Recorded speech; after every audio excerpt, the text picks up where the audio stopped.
Welcome to the Grand Hill Chronicles podcast. My name is Don Bishop, and I write as T.S. Pedramon. Today on the show with me, I have science fiction author Lee Schneider. And you can find Lee Schneider's website at futurex.studio. And I feel bad to him that I am publishing this episode at such a delay. I had a lot of things come at me, and it's been a few months. We recorded this on August 2nd of this year, and today is December 6th. So, yeah, a solid 4 months and 4 days. I've been kind of out of it, and I think I've published one time since then, maybe a little more. But things have been pretty busy in my court, and I am now getting back to the podcast. I hope to publish weekly, steadily on Thursday, starting yesterday, except I missed yesterday. Hopefully, I'll be able to edit next week's episode ahead of time, and we'll keep it up from there. I already have a few more episodes already recorded, so it's just a question of getting them edited and published. And I know I've teased the one with Moon and Mist with the what's it called, LARPing. And hopefully I'll get that to you next week. That one takes a little bit more editing. But anyway, yeah, so I had a great conversation with Lee Schneider. I think you'll appreciate it. He's obviously an intelligent and well-read individual. And you can check out his website. I'll have, and we give his social media handles at the end of the episode. Those will also be in the show notes, so you can look them up. And yeah, I think this is my first episode releasing after the launch of my second book, if my memory serves me, which it likely does not. But Nightshade Unicorn Book 2, Guardian, has been out for over a month, and you can find that. Just go to my website, pedramon.com, and you'll find links there. You can always search for it on Amazon as well. But yeah, let's jump into the interview with Lee Schneider. And to everyone, I'll see you next week. And enjoy the interview. And yeah, I think his trilogy sounds interesting. Book 2 recently came out. Now, Lee, why don't we get to know you a little bit? How did you come into writing, and how did you, what's your journey? Well, I started really wanting to do what I'm doing now when I was about 19 or so. I was writing short stories just because I was that kind of kid, and I read a lot. And I was interested in media and tape recorders and things like that. But it got serious when I realized that I could actually make some money with writing. It was my skill. We all come to this point, especially in our late teens, early 20s, where maybe you figure out what you're good at. And for me, at that point, it was just writing. Now I do a lot of production stuff and things aside from writing, and I don't make a lot of money with novel writing, but the skill of writing is what really propelled me through so many things. I've written plays and produced plays in New York, and I've came out here to California in quite a long time ago to write movies and television, and did a lot of that. And after a couple of kids and getting married and a couple of kids, I decided to make some real money, because that's what you have to do at that point, just to be a responsible dad and human. So I started writing television news and documentaries, and I worked for Dateline NBC and for various cable networks doing cable television stuff as an executive producer, writer, director. But all through that, I was writing sometimes whole novels that are in a drawer right now, because if you're going to be honest with yourself, not every novel, at least that I wrote, worked. I recently threw out 1,000-page monster of a novel that I had started over and gone back over and tried it again, and I had a stack like that. And I said, I'm not opening this monster again, and I actually threw it out, which sounds shocking, but it's actually rather freeing. Yeah. I have a few other Uh-huh. novels too that I liked, but no one else quite connected with. So I put them aside, and I found this a theme of climate change just through life. I'd always been interested in science fiction. I love Hmm. Ursula Le Guin books and Isaac Asimov books, and I'd always read those and science fiction adjacent kind of books. But Uh-huh. this started to work. I started, books come out of me in a way that I almost sounds strange to say that I can't control them, but they just start coming out of me. I start writing notes. The characters start talking to me. The characters ask for bigger roles. They want this scene to happen. I start making diagrams and charts and mind maps, and the next thing I know, I can't stop thinking about it. And I write diaries of the characters in their voice. So if anyone ever looked in one of my notebooks and saw all this weird stuff, it's not me. I'm writing in the voice of the character. So Mm. the first book was really hard to write, and so was the second book, for different reasons. But I found the thing about these long form writing tasks is that you're going to live with that for a very long time. You're going to need years with that. So you better find a lot in it. So, Find a lot to connect. Yeah. So go ahead. you're referencing your books. Is this trilogy? And I'm looking for the name of it again. Yeah. Um, The first is called Surrender, and the second is called Resist. And okay. And sorry, there is a little bit of delay, so no, we have no this worries. awkward moment. It's fine. Um, and the name of the series then is what? The Utopia Engine trilogy. It's Right. actually, That's okay. I see it. when you write science fiction, you're lucky as a fantasy writer. You don't have to be depressing. But when you write science fiction, sometimes it's kind of depressing, and there's this dystopian haze over the whole thing. And I'm trying not to do that. I'm trying to find characters and scenarios that are not depressing. They may be tension filled and they may be dramatic, but Uh-huh. I'm aiming for utopia. Okay. That's I have a lot of thoughts just from what you just said. So yeah, your trilogy. When did the first book come out? The first book came out last year, and Okay, then book two this was in June. book two was in June, correct? Okay, are we looking for book three in summer of next year in 2025? If all goes well, yeah, I'm about 30,000 words into a 120,000 word task, so Okay. I'll Yeah, I was probably about to ask also yeah. how long your books are. Well, I'm trying. The second one tracked out to be well more than 300 pages, and my editor said you have to cut this, and I said no, but she was right, of course.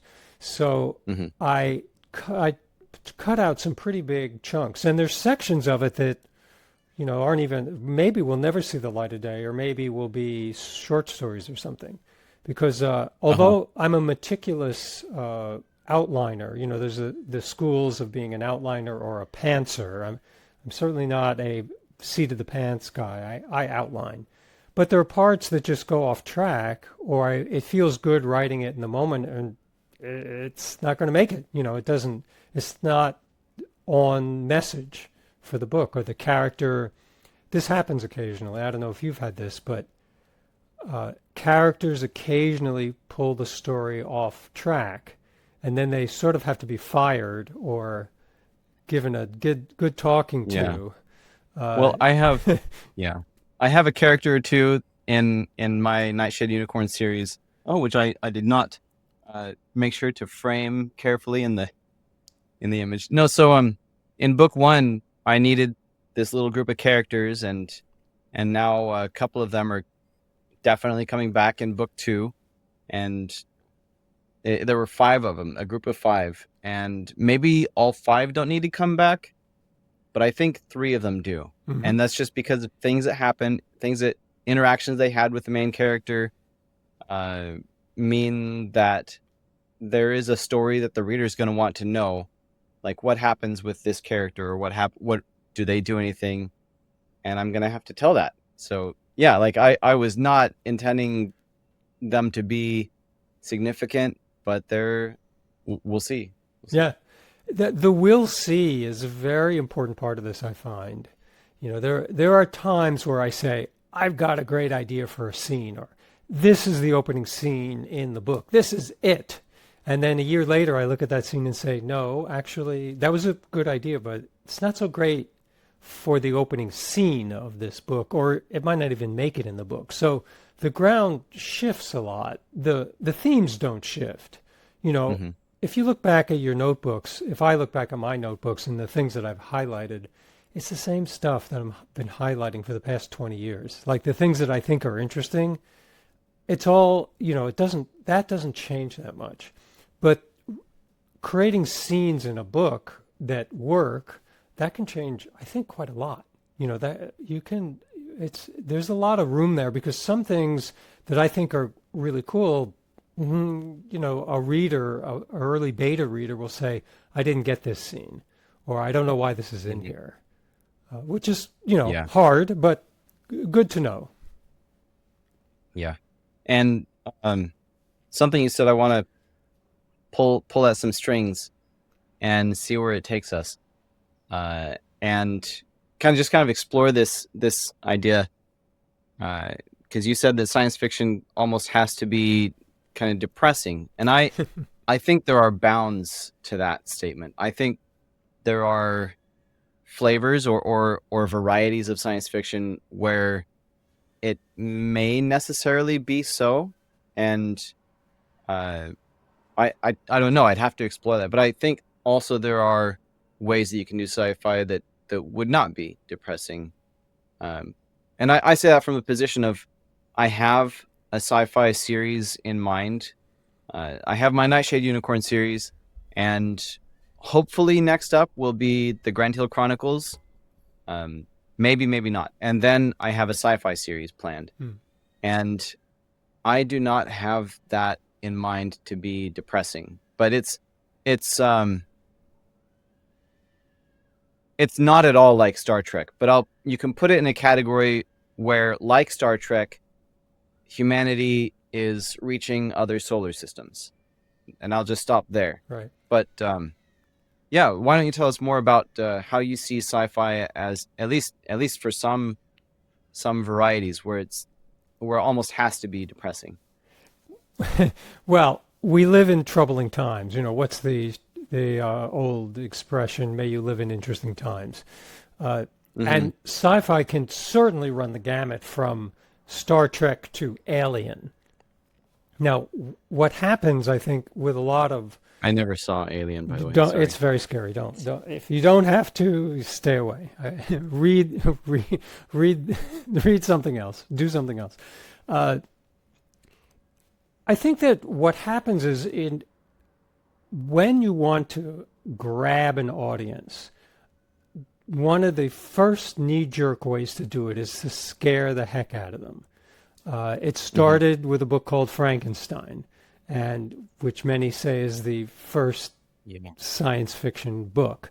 And, Lovecraft, who's the guy who kind of came up with Alien, but they don't credit H.P. Lovecraft with that, wrote a lot of very scary, dark situations. So it's an audience grabber, and that can't be ignored. But at the same time, one thing that I really like about, say, Ursula Le Guin is she's imagining these crazy planets and new worlds and different ways of being. And it's scary and difficult and hard, and people die, but there's an underlying tone, let's call it, in the chord. I see a piano behind you, so I'll make a musical reference. Yeah. There's, the root chord is optimism, that these people are going to work it out. Yeah. And actually, that kind of surprised me, because horror isn't really my thing, but Steve Diamond on the Writer Dojo podcast, he talked about how horror has this theme of hope, and that kind of surprised me because, like I said, horror isn't really my thing, so I haven't consumed a lot of horror, and I did not know that. I did not pick up on that underlying theme of a lot of horror. You know, like my enjoyment of horror goes as far as Reign of Fire, because to me that's sci-fi. That's what I liked about it was sci-fi, and so it was a lot scarier than I like. At least when I first saw it when I was 18 or 19, 18. This is not my thing, you know. But that thing of hope is, I'm talking too much about nothing. So what were you saying? The note of hope is interesting because I would say that any book that you finish has a note of hope, because you probably wouldn't finish it if it didn't have hope at the end. Even the roughest. What about Planet of the Apes, the original Charlton Heston? Well, okay, but still, or even 2001. The Kubrick movie. I think there has to be a note of life goes on the very most basic level. But I think that even in the most a Lee Child's novel or the John Wick series or something that's quite brutal, you still root for John Wick to live at the end. There's a note of hope that the good guys, even if they're compromised or even if they have their problems, the good guys are somehow going to come out on top and have another adventure. And that's kind of the underlying thing of any series, basically. When you commit as a reader to a series, be it 10 parts, Harry Potter, or 3 parts, you're committing to liking the characters, and you're committing to some note that they're going to make it. Like if Harry Potter died in book 2, I don't think we'd have that great series on our hands. There's no way to come back from that. And if you killed even James Bond or John Wick or somebody like that in book 2 or 3, Ian Fleming was smart enough not to do that, even though the Bond characters are rather compromised morally character. So I think that optimism and hope is basically the fuel of the story, in a kind of a root tone way. When you're writing about the future, there's a lot of ways to approach that. You're writing about a future that we hope will happen or hope won't happen. But either way, if you're writing about a future we hope won't happen, it's a model. The interesting thing that I'm finding about writing near future or speculative fiction is that it's modeling. It's modeling the behaviors of your characters in a situation that we may be in or we may not be in. Hopefully not, but let's say we are. We get to see these heroic characters model successful behavior so they survive, so they solve the problems. And I think even in the scariest Alien movie, there is that note. If that Alien movie ended with everybody on the ship dead and the alien, cracking open a brewski and saying, "I won," I don't think you'd have a lot of Alien movies being made. You need to have your heroic characters modeling successful behavior. That's what people show up for, and that's what they're reading for. Okay. Why don't you tell us more about your Utopian Engine trilogy? What is the basis or the synopsis, whatever? The blurb. The blurb. By the way, blurbs are the hardest things ever to write. I don't know if I sweated more over the blurb. You have to catch attention quickly and tell what the book is about, and somehow do it justice in like 40, 80, whatever the case may be, however much room you have. Yeah, it's pretty scary. So few words. Yeah, definitely. Well, let me try that here, ad-libbing it.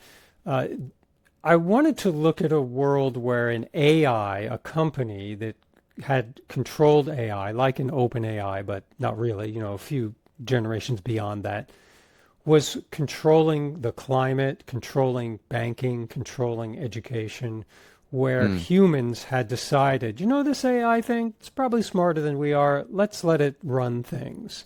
And what did that Mm. really look like? Not so good. But Uh-huh. and Yeah. so there's that a large corporation called Mind, and there's a group of rebels who are mostly women led, who are trying to create a life that Mind doesn't oppress them, doesn't control everything.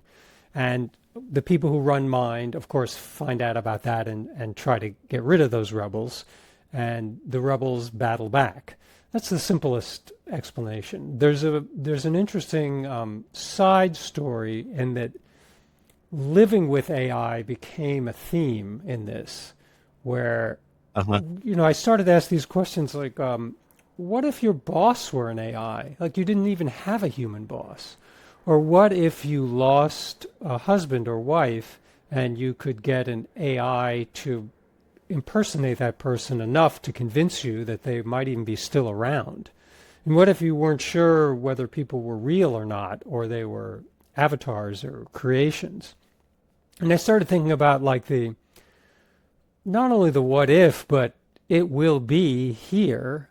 So how would we deal with all that on an everyday level, without worrying about how it worked? You were talking to Alexa a moment ago, and we just Yeah. we just assume that we're going to start talking to something and it's going to give us some answers. And we don't really know how that works. We don't know how the algorithms work. The people who make the algorithms don't always know how they work, but we just accept it. So I started thinking about that on a day-to-day level in an environment where the climate has gone off the charts. Everything has gotten too hot, or or the water levels are rising. I did a lot of research into how much the water levels would really rise or not. Would places get really hot or not? And the research is you have to look at 2 or 3 or 4 sources of research to start to get something that I could actually use, because some of it is Yeah. just crazy speculation and some of it is absolutely true. Yeah, So like you have to look at how they took their measurements and came to the conclusion they did. yeah, and people will it's such a big problem, climate change, and for that matter AI, but let's talk about climate change for a sec. Climate change is such a big problem that I think people just blank out. It's like, I can't even think about that. I can't even think about a planetary catastrophe. So that becomes a really difficult problem to write about, because you don't want someone to pick up the book and go, "Oh, planetary catastrophe, where's my beach read? I'm not going to read this book." Uh-huh. So there are other challenges in that, writing in a dystopian world, but with optimistic people in that world, which is likely how things are anyway, and writing with people who are fighting against oppressive AI or a difficult climate or a government that kind of breaks up and doesn't become a government anymore. And how do those people model? They're figuring it out right in the book as we go. So that's, to me, became interesting. That's the motor really that's driving all 3 books. Is the first book is called Surrender. It's about surrendering to an AI, that the AI wants you to surrender to it, but a few people Oh, say, okay. no, I'm not going to surrender. The middle book is called Resist, which is their journey to resisting that and working that all out. And the third book is Liberation. That's the title, the one I'm working on now, which is about how are we going to live in a world with all these constraints. They're not magically going away. Climate change issues, they're not going away. AI, not going away. Centralized power of corporations, not going away. But how do we find liberation in those? That's the Hmm. utopian part. How do we do that on a day-to-day in our own communities? Well, I think some people just aren't keyed into what's going on, um, and so there's oblivion, being Yeah. oblivious about a certain area of things. Uh, there are people um, who just, things are so politicized, they might be on the other camp, where they just don't worry about that. And then there's, what was I thinking? Right. There are people who, shall we say, touch grass more often. Yeah. I actually find, so like when I am in a situation where I just can't do anything productive because of this or that, and so I doom scroll on my phone, happiness goes down.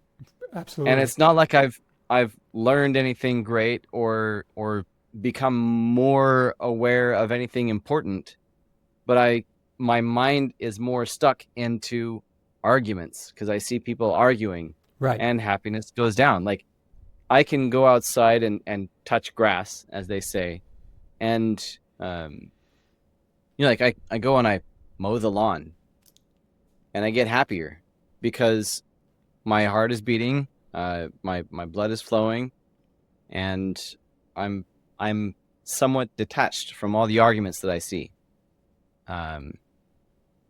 So there is that, I think. That's Definitely. another factor. So what were you going to share any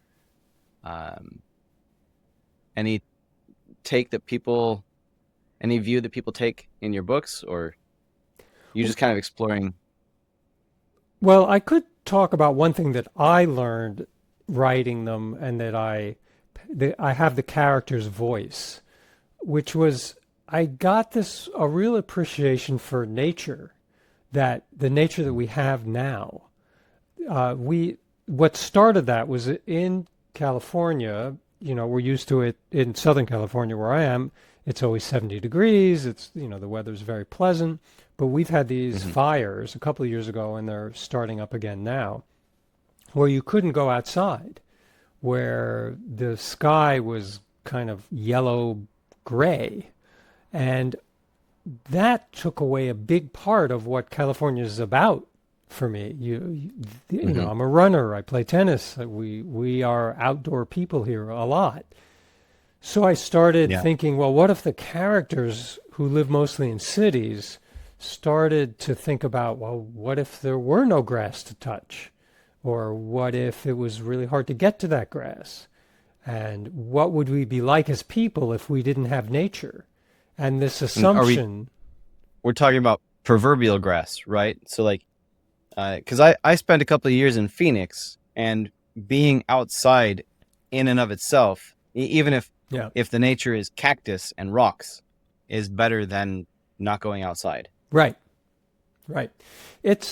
So I found that really fascinating, that we take for granted so much about the beauty of nature, the nourishing aspect of nature. We're just kind of, walking around outside in the world without really thinking about it, and without really being grateful for it, or trying to figure out how we fit in it. So I have the characters think a lot, and they try to work this out. How do they fit in nature? Because we as humans, we've always basically figured we were the rulers of this planet, and everybody else get out of the way, and we're the apex predator, and sorry everybody else. But it's not quite working like that anymore. Where the planet is, in a sense, is fighting back. The planet is saying, no, you can't do that anymore.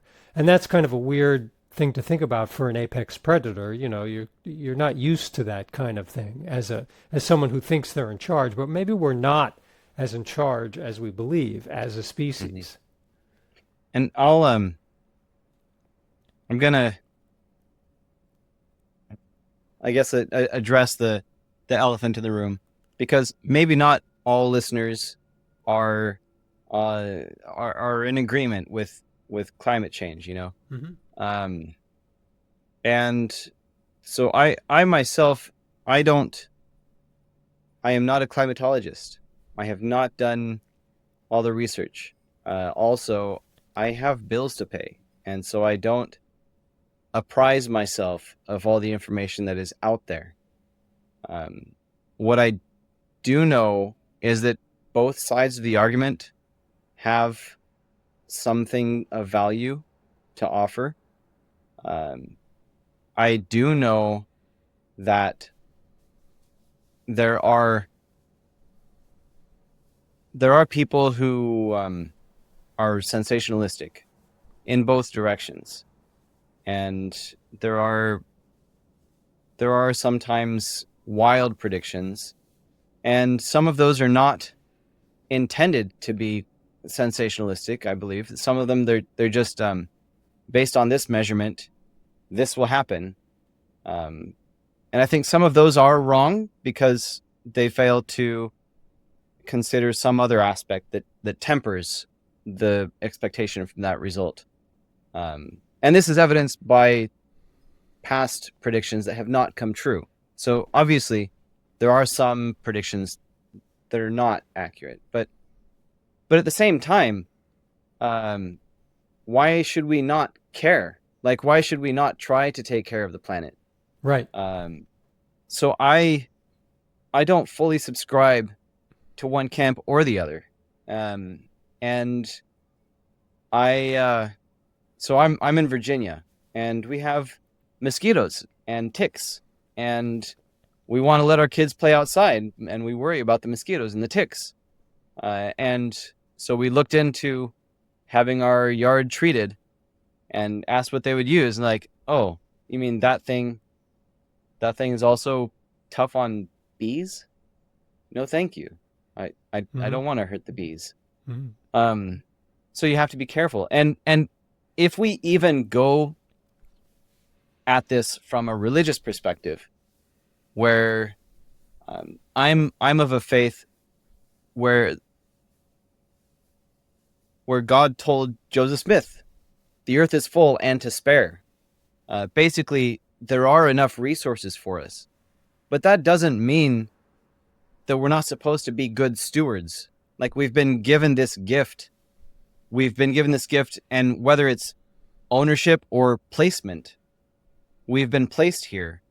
And we should take good care of it, because we can ruin it. Yeah, definitely. Whether, I think no matter which side you're coming at it from, there is value in climatological in global warming cautionary tales, because even if you don't think that humanity is causing global warming, why should you not consider the possibility? Why should you not try to hedge against that possibility? If there are greenhouse effects enacted by raised levels of CO2, well, why not go ahead and control your CO2 emissions if possible? And I understand that, like, in long human history, we've been emitting a little bit, and now we're emitting a lot. And for anybody who, oh my goodness, I should try to back off from all this. But, there are people who say, trust the science is settled. And some people say science isn't about saying that it's settled. It's about questioning. Well, all right, then let's realize that we don't fully know what's going to happen with all of these emissions. So if you don't think the science is settled, then maybe exercise caution. All of that makes sense to me, really. We should be taking care of the Earth. If someone gave me a ticket to Mars right now, I'd say, I don't think so. I mean, it doesn't... Earth is a pretty exceptional planet, as far as we know. And I don't think I really want to go live on a planet like Mars or some other planet, to speak in science fiction terms. And I think of the example of the Olympics right now. Paris is super hot, hotter than, we're having a very hot summer, the hottest one in recorded history. It's not great for the athletes, but the sort of tragicomic aspect of it is that we're going to send all these triathletes into the Seine to swim, And Oh the yeah. Seine is too polluted, or they're worried about how polluted it is. And I read that they spent, the Parisian authorities, €1 billion €1 billion. or something, like some amazing amount of money to clean it up. It didn't quite work. So that's a problem to me. It's just a beautiful river, but Yeah. there's a lot of traffic, and however, rivers in big cities get polluted.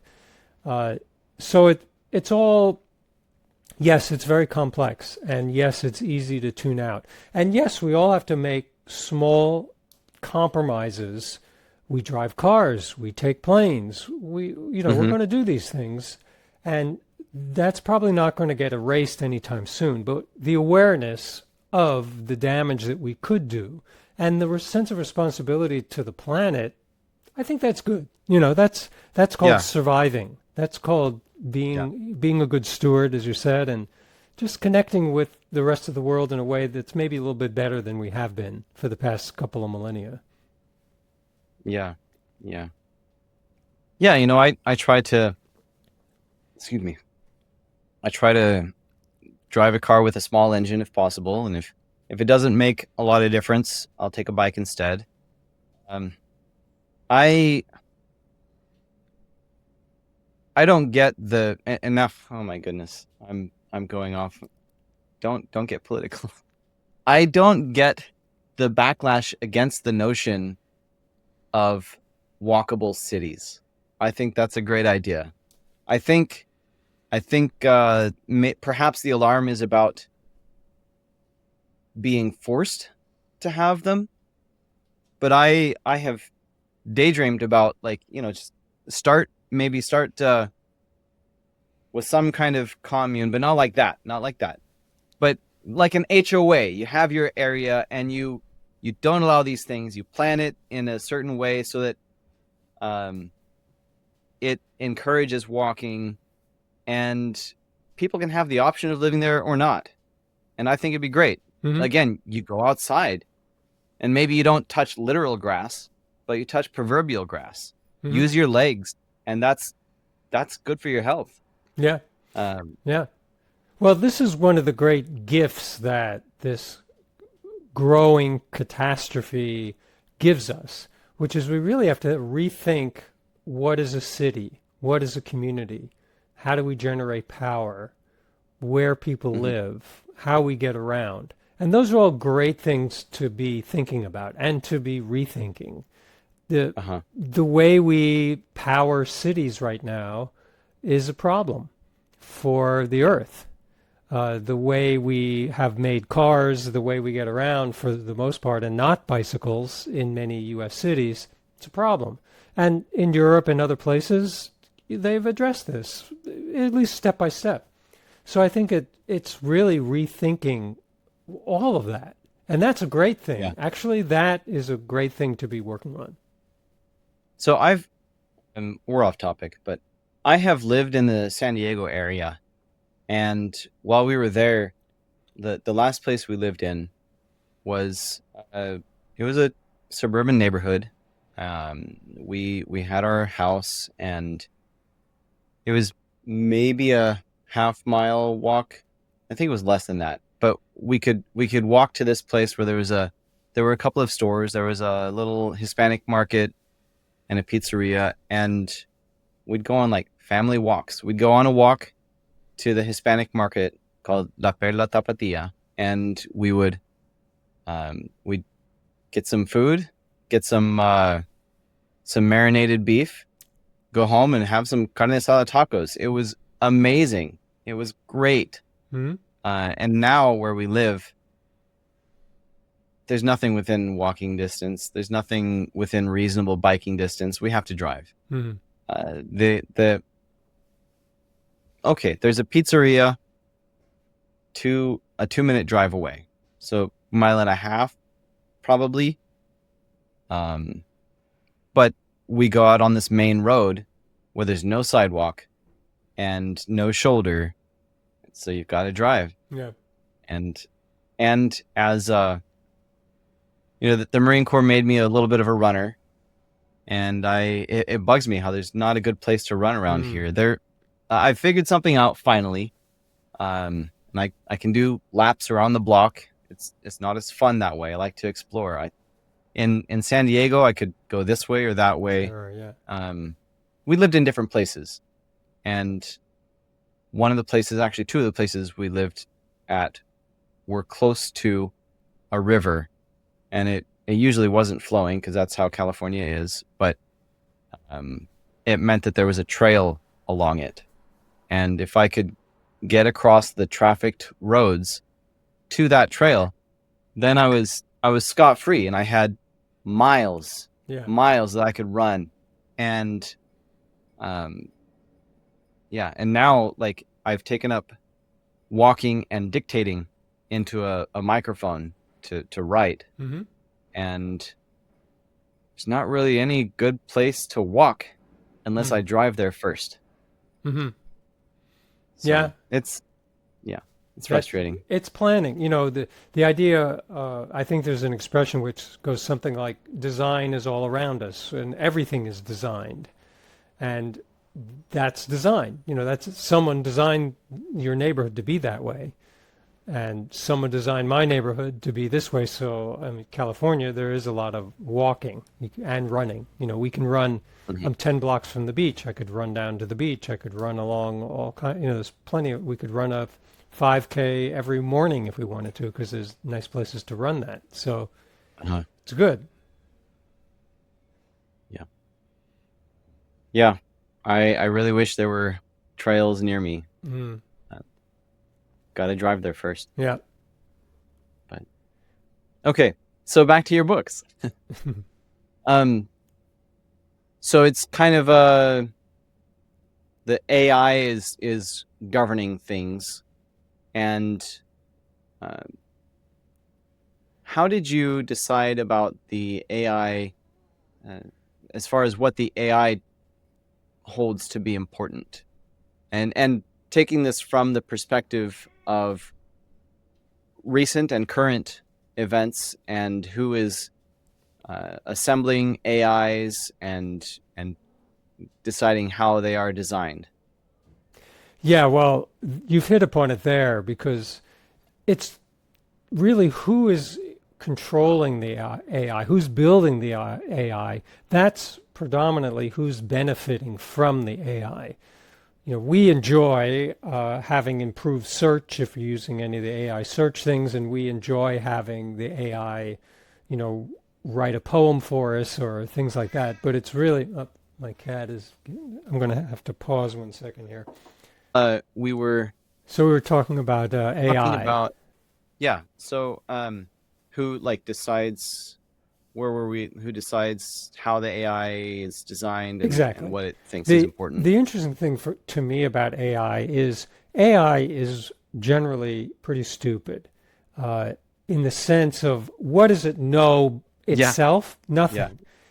Yeah. It is, the way they've been doing it is with large language models, scraping, bringing in information, all of our writing, all of our creativity, all of our books and paintings and thoughts, and it brilliantly, quickly assembles all that. But it's really our work that has formed the basis of what that AI spits out. It's not. Yeah. And it's a statistical analysis or digestion, and so it doesn't really do things that are outside of those statistics. So it makes. So if you want it to be original, you've got to throw in some extra programming and somehow predict all the different ways that a human might be original. Which is probably going to happen. In mathematics, there's this expression that, chaos isn't as chaotic as it used to be, because the mathematical expressions of chaos are closing in and understanding chaos more and more. So if you really look at something that is truly random and truly chaotic, that's a smaller zone of thought than it used to be. And AI, also what we call intelligence, the simulation of intelligence is going to get more and more and more convincing. It'll never be human intelligence, but it's going to be pretty darn convincing. We'll trust it to make decisions for us even more than we do now. But what I found is the powers behind the AI, like OpenAI or Microsoft, their interests are not maybe the same as mine. Say I want to write a good book, and I want to have a soul journey when I write that book. I want to dig into myself and find something about myself that I didn't know before. And I want to impart some of that, let's call it magic, to the reader. Well, an AI is not interested in that. If you tell an AI, write me a Harry Potter novel, it'll do it. And it might even be halfway decent. It's about efficiencies. It's about maximizing profits. It's about all that fun stuff, which Microsoft should be doing. And AI, OpenAI, that's what they do. That's what they should be doing. But the problem is for, say, someone who's an illustrator, AI, to just do basic illustration for a blog or something, AI is looking pretty good. You're going to put a lot of illustrators out of work, and they know it. And all the people who write marketing copy and things like that, it's going to be pretty tough for them. So I started thinking about that there's a benefit to AI, certainly, that it could control a large complex system. You could have a city that an AI ran. The city could decide where the money goes, where the buses go, who gets the heat, who gets the air conditioning, where the water goes. An AI could do all of that, but it would do it in an efficient way that maybe wouldn't benefit some people who maybe needed more water or maybe needed more air conditioning. And it would do it in a way that would benefit its, let's call them their masters, whoever built that AI, whoever programmed that AI. And maybe those people don't have everyone's best interests at heart. So the all-powerful AI became kind of like as scary as Alien for me. Like, what would that be like? What would it be like to live under something like that? Yeah, and it's kind of like how our phones are not just the tools that we paid for, that we want them to be. They are devices through which corporations advertise to us. And Google and Apple, these people definitely want to steer us to buy something that will bring them some percentage or whatever. Example for me is the Vision Pro, the Apple Vision Pro. At first I thought, hey, this could be pretty cool. Like, you put these goggles on and, you're interacting with all this media in a different way. But then I started to think, well, that's exactly what Apple wants, isn't it? They just want us to strap the computer to our face and never take the computer off. That's getting a little weird, but true. I use the Apple medications thing to remind me of when to take medications. Well, I got to get my phone out again for that. So all of these things are helpful, but also controlling. It's a platform. Like Amazon.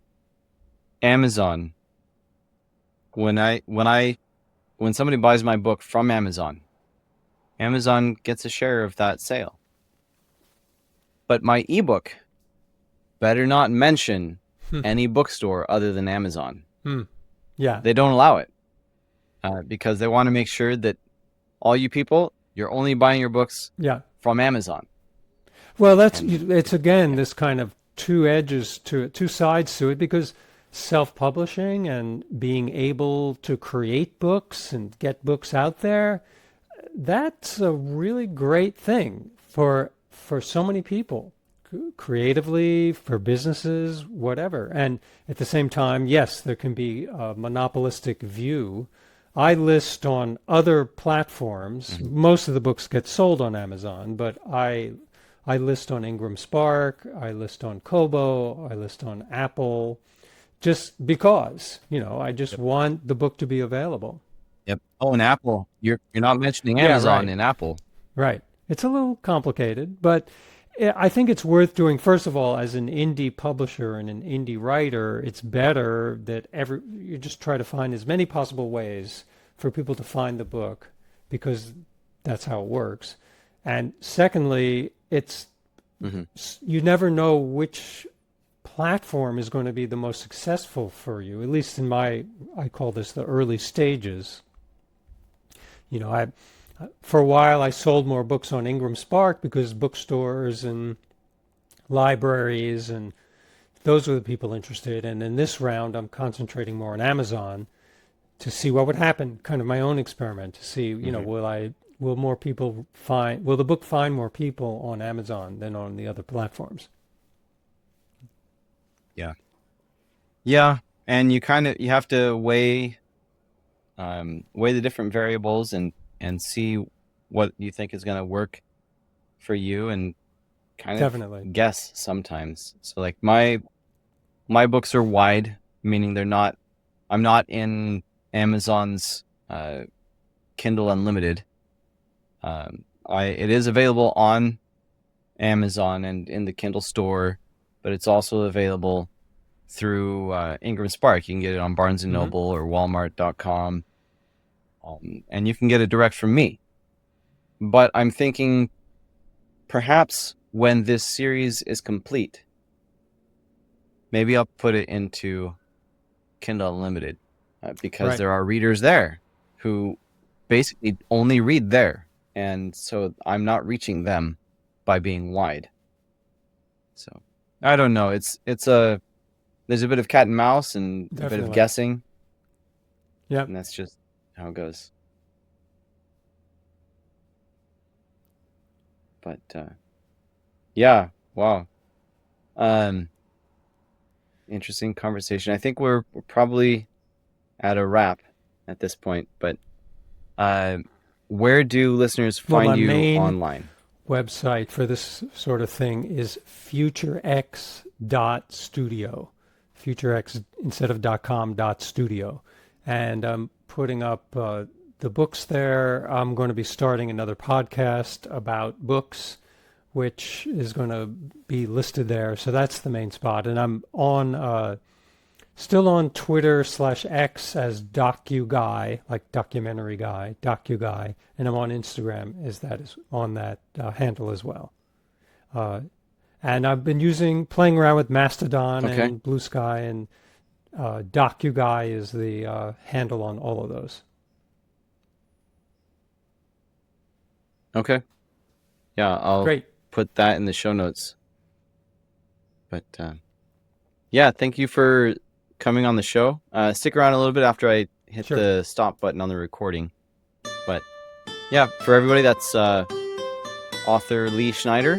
Go check him out at futurex.studio. And we'll catch you next time on the Grand Hill Chronicles podcast.